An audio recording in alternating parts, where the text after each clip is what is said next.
Hi guys, happy November 17th. This is the new fast and friendly brass auto drive for the Dillon 1050. Wanted to go over a couple features and a little bit of setup, which is very minimal, to show you exactly what's going on. So when you get the auto drive, everything's going to be assembled from out of the box. You're going to take your Dillon 1050 and pull out your lower pin from the ram and then set aside everything below that lower pin. So you'll have no guts. And in fact, the ram, you can then lift it out of the top. You'll then set your press on top of our auto drive, bolt down your press with the 4/4 inch included bolts, slide your pin back in, install your C-clips, and your setup is done.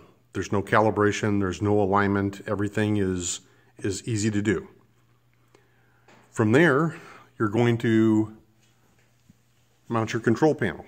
Your control panel is going to attach to your collator arm with 2/4 inch bolts. Again, we'll supply the hardware for that. You simply need to drill the holes.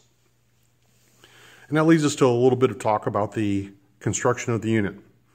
We've got a 6061 T6 billet connecting rod with a pressed in bushing at the top that's user serviceable for replacement when it wears out. We've got a roller bearing in the bottom of the connecting rod that is again pressed in and user serviceable. We've got a 6061 Suede Rod Follower that has a bronze bushing installed that when it wears out, again, is user serviceable.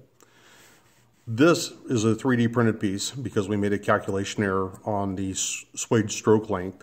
So while we're having a new one made, it'll be made out of 4140 chromoly, hardened to a Rockwell of 58 to 60. So all of your wear is going to be on the bushing.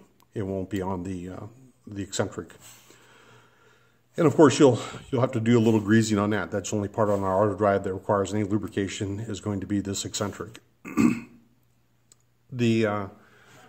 on to the drivetrain side, we have a 2-piece crankshaft that is located via some castling over here on the non-driven side. The crank is made out of 4140 steel and has a hardened race pressed onto the crank that the roller bearing rides on. So the crank is never going to have any wear. There's ball bearings in the mains that are precisely fit to the crank and to the bearing plates that are going to be, these bearings in the mains are just slip fit, so you'll be able to walk them out and walk new ones back in by hand when needed. The clutch is a misalignment clutch by Dillon gear. We used a misalignment clutch to account for any tolerance issues in height or placement with the bearing, the motor mount plate and the bearing plate. This is simply a gusset. We've got gussets in the front and back for the motor plate to keep the motor squared up. We will remove these. We'd originally hoped to mount our control panel here. You can see the remainder of the holes down here, but that just didn't work out because it interfered with the Dillon bin. And we want to be able to use this in stock configuration without requiring modification by the customer. So we come up to the controls, and the controls are dirt simple. We want to keep it that way. We have master power on. We'll have a jog switch that's momentary, reverse and forward, and then finally a run switch, which is going to run the press in the forward direction. Your speed is controlled up here by the rheostat, fully adjustable from 0 to 3600. We can provide instructions on how to increase it beyond that if you would like. If you do, you're probably going to need to come up with some very good lube, or you will quickly run out, gall the ram inside of the casting, and that's not a good thing.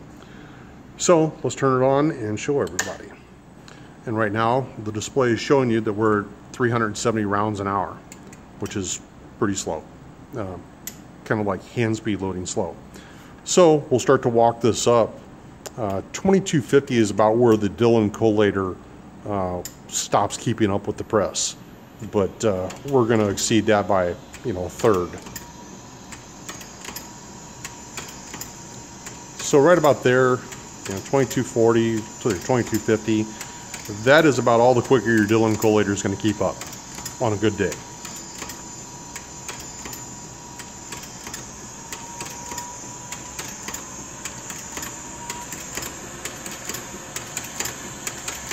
And again, it's dead smooth. There's no issues with indexing. There's no issues with swage. We're going to produce a video when we get in the correct eccentric down here, showing you processing of brass. Between the clutch being adjustable down here with the nut and the electronic clutch on the auto drive, you're going to have infinite clutch selection. So you'll be able to set it from 9mm all the way up to 30-06 or whatever, you know, the Dillon press will take for calibers. Another neat feature, probably the last one I'm going to show you here, is our Suede Rod Eccentric. So let's get this down. And the Suede Rod Eccentric is really neat because this is a major pain in the rear end, as anybody that has any experience knows with the Dillon 1050, and that if you want to take the Suede rod out or remove it, or, you know, for changing, it's just horrible. You get your hands filthy. If you have a forged auto drive, you're dealing with the chain. If you're you got a Mark 7 or ammo bot or a Ponza Sworn, or if you're hand operating it, you're dealing with the stock linkage. It's just not convenient. So what we've come up with here is something that's convenient, and you can run it with or without the Suede rod and convert in just a few seconds.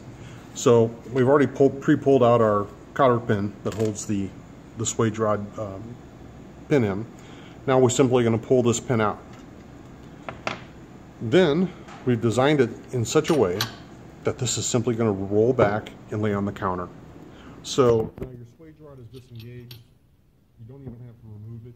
So if you're going to go from processing to loading, you can pull that out and turn the press on, and the follower is happy just to lay there on the counter and rotate it. Now to reinstall it, I won't be able to line it in because I'm not that coordinated, but to reinstall it, you're simply going to flip this back up. We've got enough clearance in here with the ram down to where you can do that. Push it up into place, reinstall your pin, reinstall your cotter key, and you're back in business for swaging. So, you know, we really like that function. That's going to save a lot of time for changing out those Suede rods. If you've got any questions, you can contact us via the Contact Us form on the website. You can ask here on YouTube in the comments, or you can send us a message on Facebook. You have a great day.